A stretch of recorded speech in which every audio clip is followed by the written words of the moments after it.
A very good morning to you. Thank you so much for being part of this morning show. This is Power Talk. My name is Ram Aguko. Thank you for sticking with Y254TV, your #1 youth station here. We're coming to you live from the Kenya Broadcasting Corporation in Nairobi, Kenya. We're also streaming live through our website. That's at www.kbc.co.ke/Y254. We value your feedback. Engage with us. Of course, we appreciate your presence right here on Power Talk. The hashtag, as always, is a Power Talk Show on Twitter at Ram Aguko and at Y254 channel. And of course, let us know where you are watching us from as we continue with this conversation. Head over to our Facebook page, like the page, and talk to us. Give us your thoughts in regards to this. Now, today, we want to talk about handling breakups.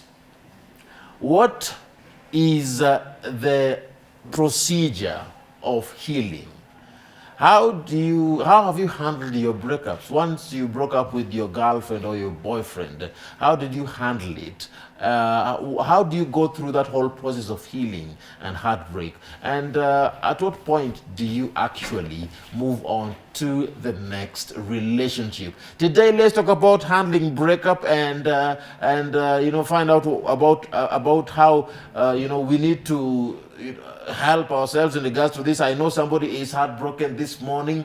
We have the medicine for you right here on Power Talk. To my far right, I am with Allan Lawrence. Joining me in studio, he is a relationship coach and an author. Karibu sana, Allan. Thank you so much for having me. I appreciate your presence. Yeah, I appreciate. You can take them. Okay, yeah, sure. And of course, next to me, I am with Emma Njeri, an actress, and of course, a media personality. Karibu sana, Emma. Thank you so much. You're well. Kabisa, kabisa. Of course, we value feedback. The hashtag, as always, is a Power Talk Show at Ram Aguko and at Y254 channel. As I said, let us know what you think about this particular conversation, handling breakup. This is Power Talk. Let's talk about this issue. Let me start with you, Allan. Yes. You've written so many books. Yeah. No, the book is called what? Before you think of dating. Before you think of dating. Yes. Sasa, kuna jamaa hajasoma kitabu. Hajasoma. Yeah. Because the reason why you wrote this book is actually to help somebody to avoid getting a heartbreak. Yeah, sure. And I've perused through it. Yeah, sure. Yeah, I remember. You remember? Yeah. I've perused through it, and I love how you wrote it. But there is something that I want you to say as an opening remark. Yeah. What are some of the common mistakes that people do that always end up with heartbreaks? Let's start from there. One, the foundation of the relationship, because you realize that most people don't take time to cultivate the art of friendship in a relationship, because it reaches to a time whereby the romantic aspect of everything you're doing, it might cease. But the foundation, if it is on the foundation of friendship, it will make you even stronger together, no matter what happens towards you. It will be what will be a cementing factor to ensure that the relationship continues. Remember, the goal is not to have a perfect relationship, and there is no perfect relationship at the end of the day. We only have good relationships. What is the goal?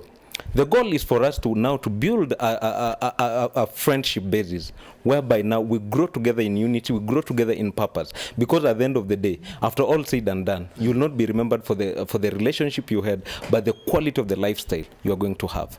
Yeah. And now you're saying the common thing that always makes people to break up is a foundation. Yeah. And of course, I want to find out just a tip of this. Yeah. What do you mean when you say the foundation? What is this foundation? Because Ram, you'll agree with me at the end of the day, is either you are in a serious relationship or you are the one treating the relationship serious. Because maybe the goal, you are looking at a point of having a relationship with this person, or you are looking at dating with this person, but this person is looking at you as a commodity. So you are trading. They are only there after their own selfish interests. So what is the foundation here? The foundation here is not clearly defined, because we've not defined who are we in this relationship. Find out who you are first. Yeah. What you want, your intention. Yeah. All right, let me come to you, Emma. Do you agree with what Lord Allan is saying? And in your opening remarks, also answer the same question I asked him. what are some of the common mistakes that most, if not every person does that you are sure of? Wanasemanga tulenda pin Premium tiers. tiers. Thank you so much, Ram. And I agree with you 100% because I believe everything that you do in this life, everything, it has to do with your foundation. For example, I don't know when this building was done, but I can tell it was not done last year or 2 years ago. But this building has been able to stay for these all years because it had a good foundation. Because we, especially our generation, our age, we are getting into relationships with different reasons. For example, you find me now I want a boyfriend because my friend has a boyfriend. I want a boyfriend because my age mates have boyfriends. I want a boyfriend because I feel I'm of age. I want a boyfriend because the society expects me to have a boyfriend at that particular time. So yes, utaolewa lini, you know. So many people get into relationships with different reasons. And as he has said, the foundation. What is your foundation? And I'm sorry to say, but in our generation, we are taking the wrong. We are starting on the wrong foot. For example, Allan here, he has come to me. The first thing I look at, how is he dressed? What car is he driving? Where does he work? So now you see already the foundation is wrong. So for example, if I love him because of his suit, the day he will not have this suit, that means our love will end there because the foundation of our love was the suit. If I love him because of the job, the day he will be fired, that's the day that our love will die because I loved him because of the job. So if you have the wrong foundation, you cannot expect to have a good building. So many people are not taking their time to build on the foundation. For example, I can give you my example. Actually, I think I was having this conversation the other day, and when after I did my Form 4, many of my classmates got married immediately. They got married. They got kids. How long since you did your? We are almost 10 years plus. No. So, I mean, how long did they? They didn't even take even a year. Some even immediately. Actually, there's a lady who just finished school. I think he just moved in with a boyfriend. But my point is, maybe like 3-4 years later, many of them right now, they are single moms. Because they did not even take time also to understand themselves. You know, when you come from high school, you still have the mentality of a child. So you have not matured enough. And now you want to force yourself into adulthood of being someone's wife. The question is, have you been able first to lay good foundations of your life first? Because the moment I have an issue, I get into a relationship, definitely I'll go with my issues. But if I have taken enough time to grow, actually it starts with me. Am I ready for this? Do I have the capacity to handle the relationship? Because it comes with a lot of, there are a lot of responsibilities. So many people are not taking their time to accept that I need time, I need to create a good foundation, and I need to for me to be able to grow to get into a relationship. And also what I can say also, we're in a society where is what I can offer and what you can offer. So we have some form of business agreement. Yes. What are you bringing on the table? Exactly. That's a recipe for a breakup. Exactly. Yeah, before we tell you about how to handle a breakup, how to deal with it, we need to tell you the reason why you're actually in that place. Yes. Exactly. Correct? Yeah. Why are you there? Before you tell about the solutions, you do this, why are you there? So that you don't find yourself in that place again. Yeah. And then we have this conversation a second time on how to handle a breakup in a different scenario. Yeah. Sidio? Yeah. Do you have any input in regards to what she said? Yeah. She said something very important, just to add on it. You realize that most of the people are getting into a relationship because of what they can get, their selfish interest. Yeah. And you realize, I always use this example. Ram, today, because you're on TV, most of the people, they are not real with you. They are just loyal to their interest of what they can benefit out of your position of who you just because of who you are.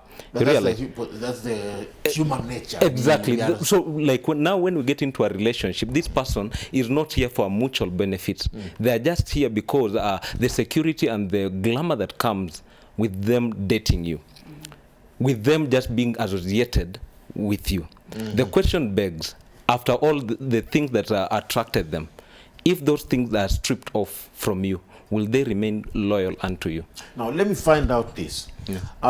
There is somebody who is heartbroken right now, and they are asking themselves this question. What did I do wrong?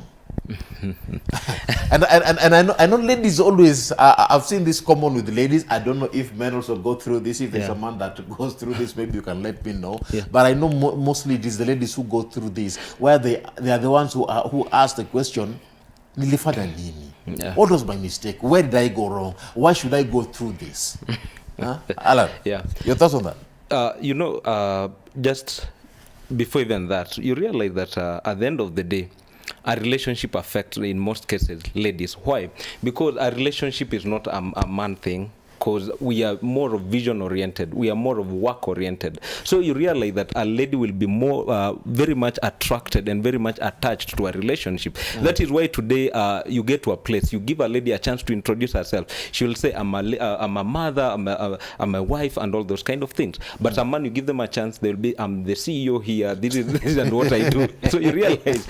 So it is a question of, you realize that a lady invests a lot into a relationship, and that is why it pains a lady. In most cases, the lady will rather be heartbroken by a bad guy other than a good guy from the very onset, because you've been treating this person nicely. What has just suddenly changed?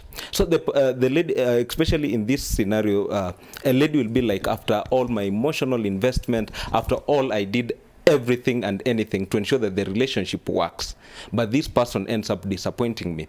And because of the investment and because of what they have been really investing emotionally into the relationship, it really breaks them down. You get. No, but still, what should a lady do when they're in that position where they are asking themselves the question, what did I do wrong? And no one is answering that question. The first thing is accept that it happened, and you are not the problem. Because if you let your identity be pegged on the relationship, at the end of the day, people are fickle. They might end up disappointing you. So the thing is, get into yourself, get attached more with your vision, with your life purpose. Understand that a relationship does not define you. You are the one who gives a relationship a definition. Then at the end of the day, sit back and introspect yourself. Tell yourself, maybe it didn't work because there are some things I did wrongly, so that you can be able to move forward. Because if you still live in denial that this thing did not happen, you will not be able to move on. Emma, and do you agree that ladies are the ones who go through this more than the men? They ask the questions, why me? What did I do wrong? I think we all go through the same. Okay. It's only that men don't really talk. But women, we talk. We share, we bring it out here. But I think something about women, speaking out of experience, when we love, we love. Ukipenda roho, yani umependa. So we give it our all. And most women, and this I'm sort of experience. When you love someone, and you are ready to give everything that you have. And now if it's not being given back, now that's now where the problem. Yes, now you get trained, because you give, and you're not receiving anything. So at some point now you'll be drained. You'll not have anything to give anymore. So, and the question of why me, I think I asked myself that. I think I have shared my story here, and I asked myself that question: why me? Why me? Yeah. But now that now I am where I am today, I can never ask why me, because I believe God cannot allow me to go through something that He knows that I don't have the capacity to handle it. And sometimes when you're going through that breakup, there are things that you don't see. That time nothing makes sense. Hiyo time hata uitue sijui nani akuje na anointing or kwa anoint, you don't, everybody, they don't know what they are saying. But later is now when you start realizing, wow, it was worth it. And I'm talking this out of experience. I'm telling you the truth, Ram. If I never left the other guy, or rather if he never left me, maybe I would have been dead today. So looking back, imagine I'm happy, I'm grateful that he did what he did. But also I'm proud of myself that I was able to do what I did. For somebody who doesn't know what you're talking about here, Emma has been heartbroken before. Yeah, so this is for somebody who's talking about it from experience. And right now, as I speak, she's married. Yes. So, you know, I actually, I'm really proud of myself that I was able to do all that I did for him. I want you to tell us, in a nutshell, that point in time when you asked yourself the question, why me? What had happened for somebody who did not hear your story, who does not know your story? The reason why I got to a point of why me, it's because I was in a relationship where I loved a guy, where I gave my everything, to a point where I had to refer in college to give him some, you know, financial boost for him to complete school. To a point where you stop your yes, own my dreams life. I was working. I was paying his rent. I was helping the mother and the kids because the mother was a single mom, and that was, to me, it was personal because I've also been raised by a single mom. So for me, it was, I was doing it because I knew how it felt to be in that position, and there is nothing as okay, we women, we are always enticed by what we hear. So this is a guy who's promising you a future every day. Like, babe, don't worry. I know today we are going through this, but tomorrow I have these dreams. Will be, you know. It used to encourage me at least. Big. Yeah, even if you have these challenges right now, but I know after several years we'll be in a good place. Now, wait now until the time now that I knew he was still with his ex. I'm like, what have I not done? Imagine to a point, the mother is calling you, watoto wanakumiss. Now the brothers and the sisters, and you're there 100%. And then later, he chooses his ex. It's fine, go to your ex. But now the damage he left in my life, I lost my job. I lost everything. I had to go back to my mom's house, and I stayed there. And like school? Nilimaliza later. When he was going back to the ex, like now was stable in life, like ampata job and stuff, or what happened? Imagine he was still in the same situation. I don't even know what was happening to him, because even the ex said alikuwa na job ama I don't even know what was going on. So I was trying to weigh between me and this ex and him. Unaona ile the moment tunaanza kujiuliza kwani nini akona yenye mimi sina, nimekusupport, nimekufanyia, but I realized all that was happening because I needed to learn something. There is a lesson that was coming with it. Yeah, sure. Because I went back home. I stayed with my mom.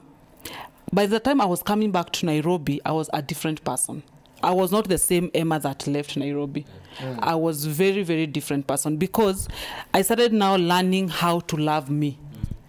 I started learning how to care for me because I was giving everything to him. I at some point I even forgot about myself.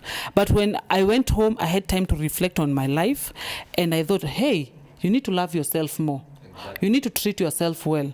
And I'm telling you, Ram, when I came back, I got another job. I started working. I used to treat myself like nobody's business. Wow. Just to add on what you're saying, because you've just brought a very good dimension whereby if you love yourself even more, you will know what you really want in a relationship. By the time you're getting on that table to bargain about what you want, you really know. Because at the end of the day, I've said this, most of the people are using a relationship as an escape plan from their own self. So you compound your own responsibility towards another person. The happiness you cannot be able to give yourself, you cannot be able to get it in a relationship. So the quality of the relationship is fully pegged on how you love the person in the mirror. So it reaches to that point as an individual. No matter, even if you're going through a heartbreak or not even going through a heartbreak, make it a point of loving yourself even more. Take yourself out for dates. Validate the person in the mirror. Because today, if you are not going to validate the person in the mirror, remember, you need to be very much careful of what you are speaking, because at the end of the day you are hearing it. So if you cannot tell yourself that you love yourself, no person can be able to quantify and tell you how they love you accordingly. This is an amazing conversation that we're having. Tell us what you think about this particular issue here, handling a breakup. What is your experience and how did you handle your breakup? And are you going through a breakup and you need help? We are here to, we can help in a way or two. Lawrence is here, Emma is here. Wakiongea tayari, I already feel like I'm in their shoes. Nimeingia ndani ya kiatu ya Emma, nikafeel hiyo kitu. I have pictured it like a movie in my head, and I feel like meeting that guy and telling them where. Now, I want us to talk about the issue of finances. Relationships are all about investments. And now when you invest your money and you end up feeling like you lost it or you wasted it, kama umemwaga tu pesa kwa mtaro, how do you handle that kind of a position, that kind of a feeling where you feel so broken that you wasted your money?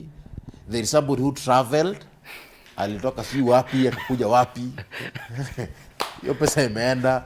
Emma, ulilipa school fees, Yuma ulilipa nini hizo? Rent, school fees, nini? How do you handle that? Let me come to Emma and then Allan. I think the moment we talk about finances in a relationship, that's now where our society is sinking every day.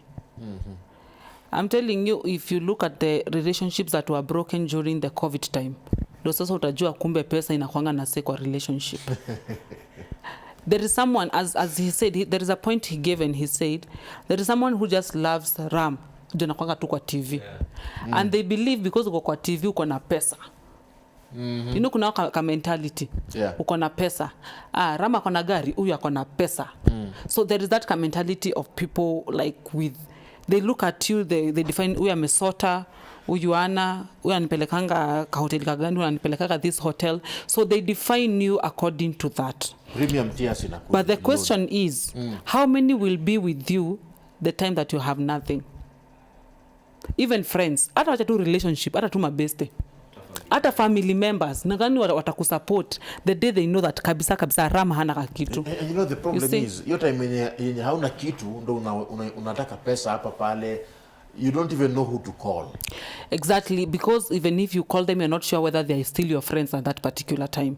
But I know I have not been married for long, but I can tell you, money, actually, when now you're with a sober person and when you're sober, uta realize money makes a very small percentage kwa marriage, hata kwa relationship. Do you know that kwa mkona bwana yako hamuna anything, as long as the two of you are true to each other and you're happy, you even forget that you don't have money. I can give an example. Before I got married, I was sharing this with my husband. Anytime a guy would approach me and the first thing you're telling me is about your job, it's about what you do, for me that ataka umeiva aje, for me that was a turn off. Mimi by the moment to start with that, we are done. What if you ask, what do you do for a living? What do you do yourself? I breathe oxygen for a living. That's me. That's how I used to. I breathe oxygen. You know, because we live in lives where it's your bank account that is talking on your behalf. There is a pastor I love listening to, anaitwa Pastor T, and there was a time he was saying, squeeze hata tukienda dates. Nimika dem nikuja nimedress in a certain way kukushow I have represented my body, na wewe uko na walete how much tutakula how much leo. That is the society that we are living in today. But how many can you tell today, umwambie sina hao, sina gari, sina anything, but I love you? What do you do when you invest money in somebody and you feel like you wasted it all and it is breaking you every single day? At first, when I invested, I felt like I lost everything. But as I continue maturing, you know what I told myself? That was just charity. Nilisaidia mtu. Because at some point in life, I've also been helped. So I turned that around. For my sake, not for him, at some point but for my sake. Somebody also did charity. Not really charity, but... because I had something. Yeah. Okay, to be honest, yes. Everybody, kila mtu amesaidiwa kwa life. Yeah. Yes, sure. Kila mtu amesaidiwa kwa life. Before COVID, most of us were stable. So when COVID came, most of us were unstable. And somehow someone came in and helped us. So for me, I appreciate that. So that me will say, maybe at the time that I was helping him, it's okay. I was just helping just a normal human being. But it did not come easily. It had already hurt me. He had already left me in a mental hospital. I almost went mad. But imagine I count all that joy. Because if I did not go through that, today, singekuwa na my husband. You know, it is what has led you to where you are. Singekuwa na yeye, and because what nikwambie Ram, and nowadays I look back, have ever looked back and said, hey man, say God, aki thanks kinjamaa kilini heart. But your moment when you're going through it, you know, it's ni makelele, mtu akupiga tu kelele kwa masikio yako. But the moment now you get to a certain place in life, you know, you start seeing now what you have been able to achieve. Even you mature mentally. By the time nikwambia tu kweli saizi Ram, saizi ni ngumu sana msanii heart. It is very difficult for someone to hurt me right now. Because saizi nakwambia nilichapa hiyo development. So saizi niligrow so you grow a thick skin. You grow, you know, life inako harden. So right now it is very difficult for someone to hurt me. Unless okay, I'm not saying that I cannot be hurt, but I cannot go back where that guy left me. Says, I cannot go back there. But then still on you, Emma, then I come to you, Lawrence, and you respond. Will you ask for your money back? Nope. Lawrence, time. You respond now. So now the thing is, at the end of the day, the foundation, people tend to run away from this reality. The aspect of finance, the way she's saying, is very much important as far as the relationship is concerned. Why? Because you need to have this discussion from the very onset.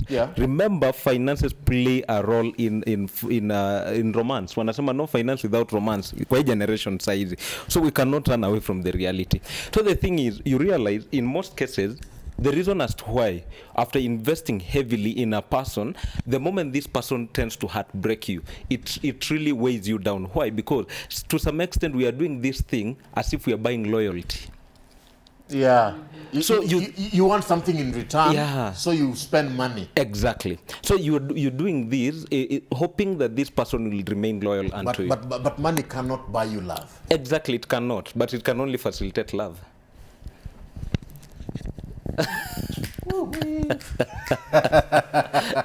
Rewind and come back again, selector. Money cannot buy love, but it can facilitate. What do you mean by facilitate? As in, truth be told, kama saizi, hata kama unaenda out and all those kind of things, in order for you to impress somebody in this generation, let's be realistic. Let's be very much realistic. In my generation now, you need money. We need money. We need to spend something at the end of the day. Should you ask for this money back? Useme I spent money on you. Unajua kuna mtu mwenye anaumia saa hizi wametuma long messages pale. I can't believe I wasted money on you. Alafu that is when they called you a gold digger because I know ulimtumia pesa, ulituma fare, ukatuma rent, ukatuma pedicure na salon na manicure, ukatuma pesa siyo ya kulipa ya nyumbani, ukatuma pesa ya shopping, kila kitu ni umetumia pesa ya school fees. The thing is you realize it is a question of the foundation. When we are doing all these kind of things, did we have a discussion about this? That this is the boundaries, these are the limits. So remember, there are no bad people in relationships. It's a question of the foundation. What was the foundation? When you are doing all these things, what was the intention? What was the motive behind all these? Maybe unajua Ram unaweza kuwa unajaribu kusaidia mtu and if this person does not need your help, you will end up wasting your time. Unadhania huyu mtu ako kwa shimo unajaribu kumvuta, but in reality this person is very much comfortable there. You try to think that we are working as a team, kumbe ni wewe peke yako uko pale unajidate mwenyewe. So you realize it is so whenever mtu anakuona as a commodity, mtu anakuona as a source, they can be able to manipulate you, they can be able to use your love against you. Because you realize, I don't know the story, but you realize that person to some extent they were manipulative. Anakimbia kwanza, they tend to fast track the process, atakuintroduce even to the family. Why? So that you feel so much secure. You feel, and as a matter of fact, ladies tend to give more whenever the environment is so much secure and futuristic, promising them. That kind of a person is for you now to sit them down and ask them, do I feature anywhere in their plan? Even don't ask for a long time, even 5 months alone. If you don't feature anywhere, do not go ahead investing into them. And the thing is, do not even date potential. The way you are just saying, alikuwa na kupromise at tomorrow this thing. The reality, yes, we tend to date potential, but also check on their patterns. Whenever they have been doing their projects, how has it been? Usikae tu na marriage. What do you mean by pattern? Are you saying that we should also ask about their previous or past relationships? No, like, and get a pattern from that too? by the way, most definitely. For example, like today, let me say I have more than 3 baby mamas. Then I approach a lady, nimwambia like I want a long-term relationship. What makes you think that you are special as a lady more than those people? You need premium tiers in Akujia. Exactly. So somebody who has 3 baby mamas don't. Even 2. Because what makes you think you are special? You right. get. I want us to take a break. The director is on my neck. Timothy is on my neck today. But we've posted a question on our Facebook page. Wewe hudeal na breakup ama unaoga unarudi soko haraka? Ni Nairobi. Unarudi na breakup ama unaoga unarudi soko? That is that's a question that has been posted on our Facebook page. Ati unarudi soko. Sio kama ni hapa ameweka hiyo swali hapo. To talk to us, we shall sample your feedback after we come from this break. Drop in your comments on our Facebook page, and of course let us know where you're watching us from. Allan Lawrence is here in studio, ladies and gentlemen, and of course also Emma and Jerry joining me today in this particular conversation. We are taking a short break. We'll be back in a bit. Keep it Power Talk.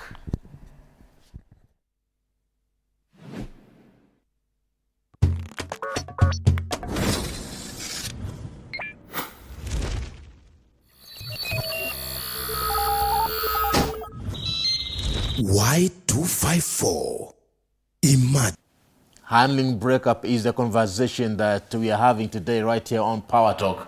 My name is Ram Aguko. If you're just joining us, we want to talk about how we can be able to help each other. You know, moyo wewe naumia sana wakati wa mapenzi, and that's why we are having this conversation today. I'm with Allan Lawrence, ladies and gentlemen, and of course Emma and Jerry joining me in studio today, giving us their experience and their thoughts in regards to this. And as I said earlier on, you can give us your thoughts about this particular conversation. Head over to our Facebook page, tumeuliza pale swali on our Facebook platform, and of course that's at Y254. Tumeuliza pale ya kwamba wewe hudeal aje na breakup ama utaoga alafu rudi soko tena. Utaoga urudi soko. You know, by soko we mean of course urudi kwa market. And that's a question that we are asking this particular Thursday morning. Timothy, ziko tayari? You can bring them up. And of course, let me read. This is Racha. That is Jacob Kilonzo anasema this is hilarious. Dismas under Opati anasema time is a healer. And of course Angeli Muroke anasema hata soko haturudi, tunatafuta wale client tuliambia nitakupigia baadaye.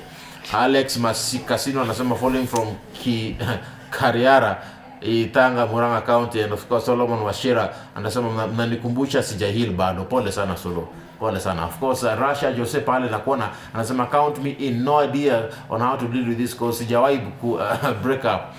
Cynthia Kerry, let me just read a few more of your comments coming up your way. Cynthia Kerry anasema najipea breakup summaries and right najipea breakup summaries, the right and wrongs, ili nilifikiria kurudi kwa game ama I'm more cheerful. Hey, as a guy is punctuation.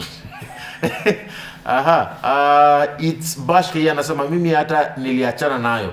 Hizi vitu ni stress. Huyu ni Ojoka kutoka Jerry Siaya County. Asante sana. Frank Rogan anasema hello, I'm Frank watching from Meru. There is this girl we used to date almost 2 years. Tutasaidia hapa. Tayari nishaona kuna maneno. Sindio Allan? Yeah. So there's this girl we used to date almost 2 years, but one day she asked for a breakup, and ili niamini kabisa anadai breakup, alinitafutia dem. But after a few weeks alinitext akanishow she did that unknowingly, but I don't want to go back to her cause she really broke my heart, and I used to do the same. Emma said she did. What can I do to forget her? Because she's always in my mind. Emma, you can respond to this. Is Frank Morgan and watching from Meru. First of all, pole sana Frank. But I think the part of forgetting, you might not be able to forget. Yeah. But ask yourself, what lesson can you take from that? And how can you use it to help you grow more? But I love that when the lady left, she now wants to come back, but he said no. Because wanasemanga once bitten, twice shy. But there is the lady brought him someone else. But that... and then later on regrets. But I wonder also him, how could he accept the other lady mwenye aliletewa pia? He is also contradicting himself na pia yeye mwenye anajiconfuse. But the point is, if some, but again, I'm also proud of the lady who just said, I need to do this and walk out. Because instead of hurting someone, it is better you walk out. And again, tell them why you want to go. But don't, nowadays we are so good at using the block button or the blue ticking and stuff. Yeah. But if you feel you're not happy with someone, it's always good to let them go. Sometimes they say, if you love something, let it go, set it free. Instead of kushika mtu na najua maybe you have someone else. But maybe what I can tell Frank, first of all, he did not even take time. I can tell for sure he doesn't love the other girl. Because his heart was still with this girl. And you cannot tell me that utachana na huyu leo na kesho uko na huyu mwingine. I know there is this joke going around kuoka kurudi soko. But the reality is, I hurt people, they hurt others. If I leave one relationship because I'm hurt, I go to the other one, definitely I'm going to hurt the other person. So should he actually leave both ladies now? Yeah, I think he needs time for himself. He needs time because he will end up again hurting this other lady who may be innocent in this case. And they end up kumhurt. Oh, okay. Allan, maybe you can respond to a fellow brother. Men's conference inakuja next year. Okay. Frank, you need to understand that nobody just wakes up and leaves you instantly or heartbreaks you instantly. They broke up with you long time ago. They were just looking for an opportune time so that they can be able to manifest unto you that they have moved on. Now, the thing is, the way Emma was just saying, take time to validate and love the person in the mirror more so that you can be able to know what you really want out of a relationship. Because just like now, you'll be sleepwalking. If you get into this relationship, you will be hurting this lady. And yet this lady did not at any given time hurt you. So do not end up bleeding on a person who did not hurt you. So take some time off. Concentrate more, love on yourself so that you know what really works for you and what does not work for you.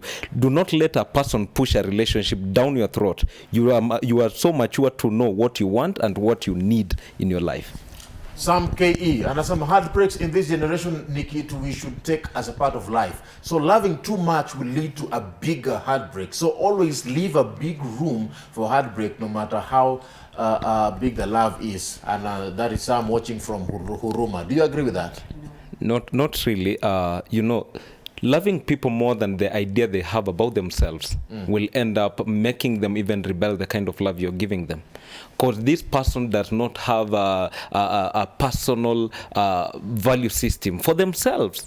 So if you tend to love them beyond how they think they should be loved, they will rebel your love. That is why they will tend to do a lot of things that will cause a lot of pain unto you. So you're saying, ukipenda mtu unapenda kidogo? Not kidogo. For lack of a better terms. Because if you love them too much, they rebel.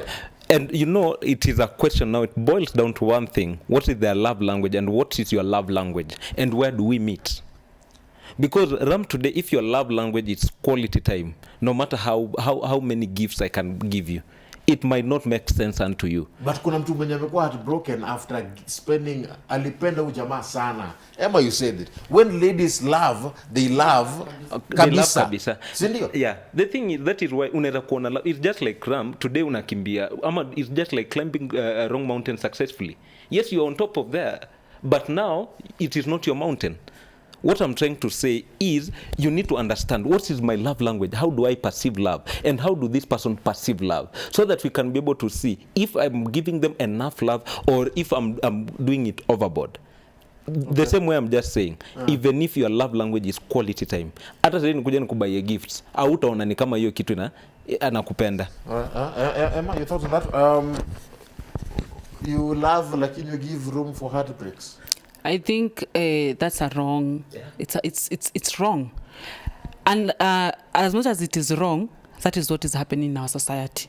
And I was having a conversation. I was having a conversation with my sister, and I was telling her how nowadays we have this group of women, independent women. You know, we can do without these men. There is also a group of men, wale senior bachelors. You know, senior bachelors. So nowadays mtakwambia mimi am married, but nakwanga one leg inside, ile ingine in case kikiumana I'm out.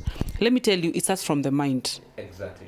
So the moment umeingia in a relationship, ama in marriage with one leg inside, it's like you are on your mark. Like anytime you can go. I'm telling you the truth. You'll start seeing those things. Exactly. You'll start getting the reasons. You are dating, but you are mark timing on the in case kitu ifanyike, I had room for heartbreak. Now in case kitu ifanyike. Now the moment you are like this, that in case it will happen. And the moment it happens, you will be out. And when you are out, you have had someone else who had given their all to be in that marriage or in that relationship. But now look at it the other way around. What if I get into marriage wholeheartedly? Like an example, I just got married the other day. You know what? Sometimes, there are always, like, sangine mnakosana tu kwa marriage.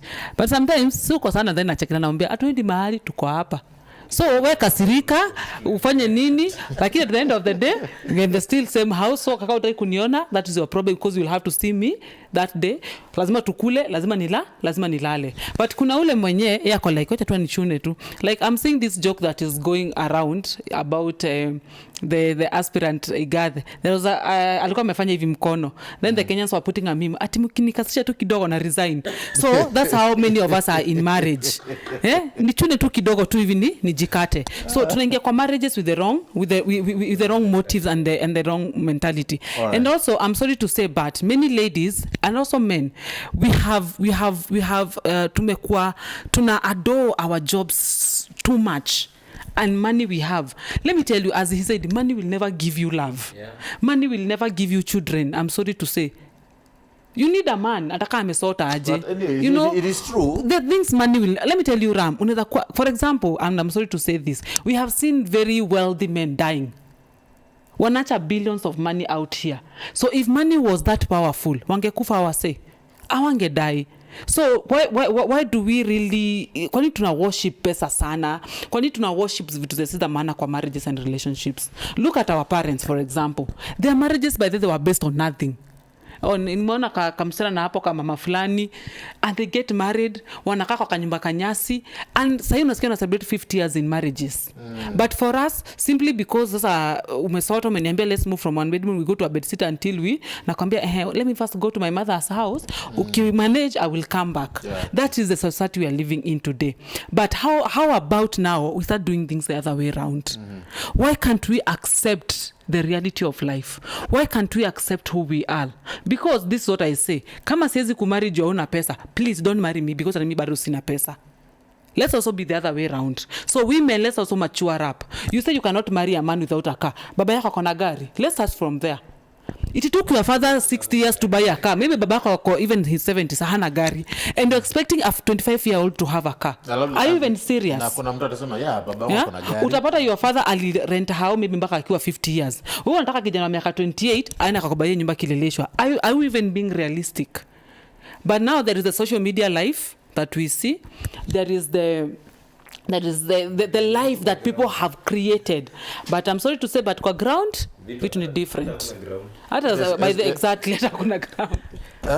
One, we need to all accept that if relationship is on the foundation of feelings come and go. Feelings are very much fickle. Relationship is a commitment.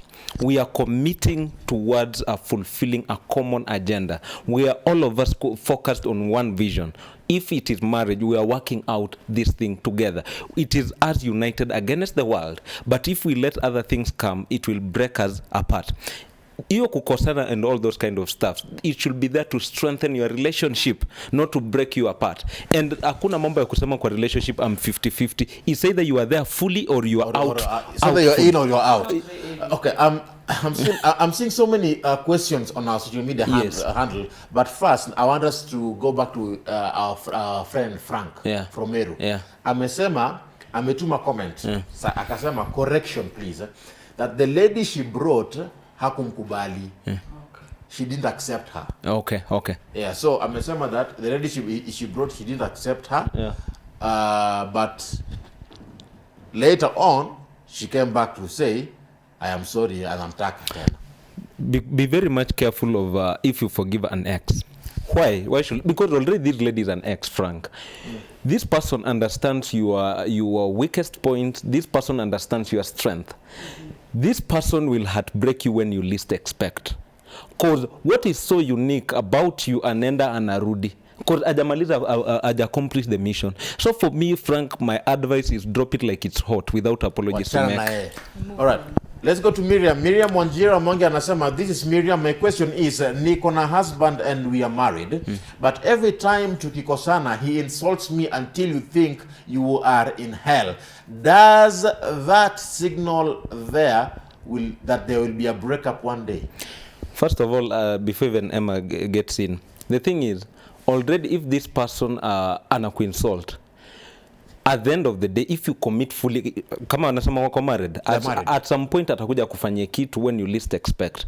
My advice will be, you guys, you need now to, like, I don't mean to divorce, separate for some time, or secondly, engage an authority figure in this relationship, because today we are having crisis in relationship because men, we don't have a person we are accountable to. And if your person is not under authority, can never be an authority over you, because this person hakuna mahali to a point where ukimwambia nitambia so and so, this person does not even respect you as a human being in the first place. Wow. Emma, advise Miriam and Auliza, the husband, every time they have a problem, he insults him until he feels as if she feels as if she's in hell. Is it a sign that there will be a breakup one day? They're married. My opinion, whatever he says when he's angry, that is exactly who she is to him. Anasemanga ukitaka kujua ukweli, enda usikize mlevi. Ama mtu amekasirika. But sometimes we say things when we don't mean them. When angry. But let me tell you the truth, Ram. When you're angry is when you say the truth. For example, if you don't want to, maybe when you're sober, you don't want to hurt me. So you will keep on saying nice things. But the day you'll be angry, now, whatever has been in your heart. Have you and your husband ever insulted each other? Insulting. I know hapo nimevuka huko, but I cannot call it insults. Kuna na insult na kuna reality check. So maybe reality ama niaje beba ako pale nyuma. Yeah, maybe reality check. But again it depends with how, you know, for example, for us we don't call it arguments or whatever. Sisi tunataka a point of discussion. You have done this, I have done this. Let's talk about it. Let's lower our tones or whichever tone we are going to use. But at the end of the day, we have to come up with a solution. But we have not reached to a point of insulting each other, calling each other names, no. Because the moment you call me a certain name when you're angry, then that's how you perceive me. That's how you perceive me. Nika vile unaona tu ukiwatch movie. Mse maybe amefanya tu kitu na kwa watu ametulia. Then one day ana pop tu mara moja, anaambia mtu mavitu alafu ananyamaza. So now, Emma, I think we need to have part 2 round of this conversation. Emma, I'm asking this question. Somebody who is married and they have an argument, wanatusiana. Is it a sign that they'll break up? That watachana siku moja? It depends with someone, because as for me, I cannot allow someone to be insulting me and also to be making me feel like I'm not, like I have no value, or rather making me feel, or rather in short, affecting my self-esteem. The moment it reaches to that point, I'll just take a step back. Because if I know who I am, I will not allow anyone else to define me. They're married. What do you mean when you say a step back? What do you mean when you say a step back? They're married. I think, let's tell each other the truth. I know people use the Bible quote that says that God hates divorce, but God does not hate the divorcee. You cannot stay in a toxic relationship or in a toxic marriage because because you want to prove a point. I'll give a good example. My mom, I remember in my when I was a young girl, I was very young, but I remember the things my dad used to do, the insults, you know. I always remember those things. But now the question that can come up is, what if my mom still stayed there? Where will I be today? You know, even even mentally, where would I be today? So sometimes it's good to walk away. It is better you walk away when you can still walk rather than in a casket. I think for the sake of our viewers, I'm not going to continue with what I had planned to do. I'm not going to continue with what I had planned to do. Timothy and Ron, I won't continue. What I want to do is I'm going to just get the questions from our social media handle. Yeah, because now the questions are so many. And I can see that someone has taken a photo of us akaeka pale Facebook. This is Comex Christian and someone tuned in from Rongo. Thank you so much, Christian. Now, let me move to another question. There are so many. This is Maxia Godfrey, of which the question for Miriam ulisema that she should get an authority figure to talk to them. And then... And if that doesn't work, please love yourself more. Love yourself. It is better to walk alive than... Maxia Godfrey anasema, this is J-Boy Umtiti too. Anasema, hello, I'm J-Boy from South B. And for sure, I'm learning a lot. Thank you so much, J-Boy. For me, we had a few differences, sat down and decided to take a break. From that, have learned a lot because the moment you communicate with your partner, things flow. If you have got different goals, learn to accommodate each other and always be there for each other. Remember, we aren't perfect. Let's always embrace each other. Love is not 1 + 1 love. It's all about ups and downs, lows and highs and everything. If it's you to take the driver's seat and take the other partner to the destination, you have to be sober. All right. Let me go to Eric Njoroge and say, hello, I'm Eric. We broke with my girlfriend 2 months ago after 3 years of dating, simply because she discovered I had a kid. I accept my mistake, sikumwambia nilikuwa na mtoto. How will I deal with that since nilikuwa introduced to my family and they know her? I'm unable to heal from that heartbreak. I cannot abandon my kid because of her. Let's talk about that. This is... Eric, well, this is... Hey, Eric, hapo ulichoma bana. You know, it's good to say the truth so that mtu accept the way you are. Imagine it will cost you nothing. It will cost you nothing. To the other person the truth. And if they love you for who you are. If they don't want to love you at that point, rather than staying with someone for 3 years, manzo umemwestia miaka 3. 3 years it's a very long time. So it's good to be honest. No, kama mtu anakupenda, akupende just the way you are. Kama akutaki, bas. Nasonga. So in mambo ya mtoto, when the child is in play, always let your partner know that you have a child. Yeah, no kweli. Let mse mwenye anakupenda. Ukipenda ng'ombe, penda na kamba yake manze. Huwezi penda ng'ombe uache kamba. The thing is it is a sensitive issue, especially the way he's saying.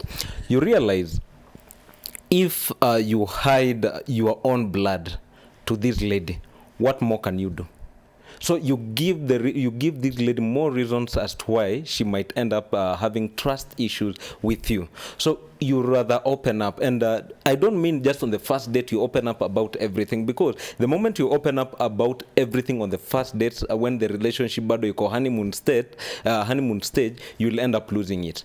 See how this person conceptualizes information, see their maturity, see their wisdom, and see how and when can you introduce the aspect that I have a child from a previous relationship. But if you are looking at spending the rest of your life with this person, there are some things you might not end up hiding, because if you are looking seriously at a point of spending the rest of your life with this person, you'll not hide it. All right.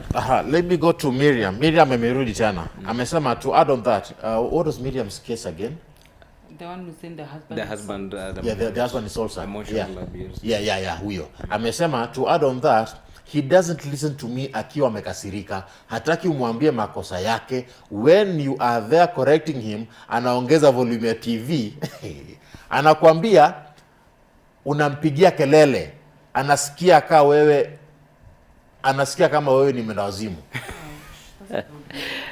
That is a person who is having issues. I don't want to judge so much, but that is a person, the man has issues that he has not come to reality with them and does not trust this person. They don't look at a point of having a discussion, committing themselves towards this relationship to ensure that the relationship works. So at that point, you realize this person, for Miriam, she needs to understand that the covenant of life is more important than the covenant of a relationship, or rather marriage. All right. You have an input on that, Emma?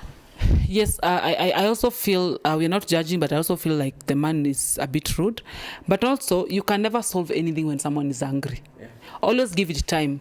Let him, first of all, calm down. Also, you calm down so that you can be able to have a sober conversation. Right. But you cannot have a sober conversation when both of you are high. Rael Murangiri anauliza swali. How can you deal with toxic marriages even after sitting down and talking? There is no change. Just leave. I'm sorry to say that, but just leave. If hakuna dawa, what do you do? Because you will end up even losing your life. You know, it's not worth it. All right. Yeah. Allan? For me, she just needs to be careful of what she's tolerating, because you're empowering this person on how they should treat you. You are telling them that I deserve to be treated as trash. The question is, with the investment you've put in yourself, with the value system and the support system you've been having, is it worth for you to continue staying there? If it is worth, make a right decision. Guys, we are out of time. Yeah. So many questions, so many things to handle, but we are out of time. So this is what we are going to do. Next week, we're going to continue with this conversation about dealing with heartbreaks, because I'm seeing people are interested in this particular conversation. They may not be there for that one, but we are going to see how we are going to do this again next week. Yeah. And of course, a big thanks to Allan Lawrence. Thank you so much for coming, my brother. Thank you so much. I appreciate it. Emma, asante sana. Nashukuru sana. Thank you for coming. Thank you so much. All right, and keep talking to us. Remember, a repeat of this show airs again tonight at 10 p.m. Part 2 of handling relationships when it comes to breakups airs again next Thursday at 11 a.m. Let's finish this show with a quote. Letter up to you, Timothy.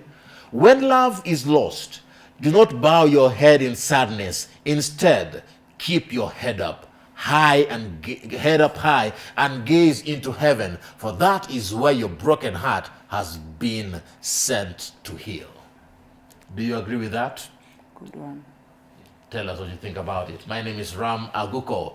This is Power Talk.